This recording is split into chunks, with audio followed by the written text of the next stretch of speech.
İçdiyiniz su, bu qəbiz sizi sonsuz edə bilər. Yaxşı doktor, nə əlaqə bununla bunun?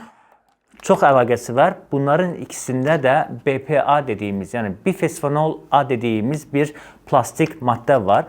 Bu plastik maddələr bizim bədənimizə daxil olduğunda estrogenə oxşayan, yəni qadınlıq hormonuna oxşayan reaksiyalar verir və bu da bizə uşaq yaşlarımızda və yaxud da yetişkinlik vaxtlarımızda da bizdə testosteron azalmasına səbəb olur. İndiki artan industrial dövrdə insanların yavaş-yavaş sürətli şəkildə sonsuzluğa getməsi, cinsi zəiflikdən əziyyət çəkməsinin bir səbəblərindən birisi də bu BPA deyilən bifosfonol A-dır.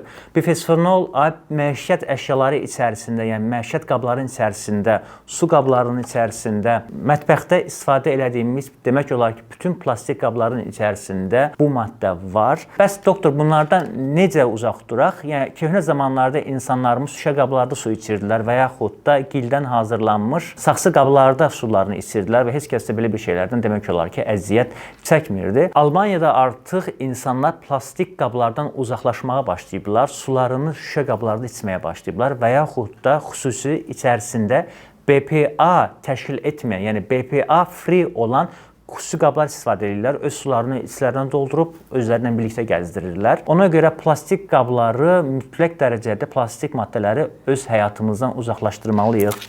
Eyni zamanda bu qəbizlərin üstündə də bu BPA dediyimiz maddələr var. Biz bunu əlimizi vurub və daha sonra da ağzımıza toxunduğumuzda buradakı BPA maddələri bizim bədənimizə gedir və beləliklə də sadaladığımız şikayətlər yarada bilir. Ona görə mütləq dərəcədə ilk başda öz uşaqlarımızda bunlara diqqət etməliyik və ondan sonra da özümüzə də bunları şamil etməliyik ki, gözəl və sağlıqlı cinsi həyata sahib olaq.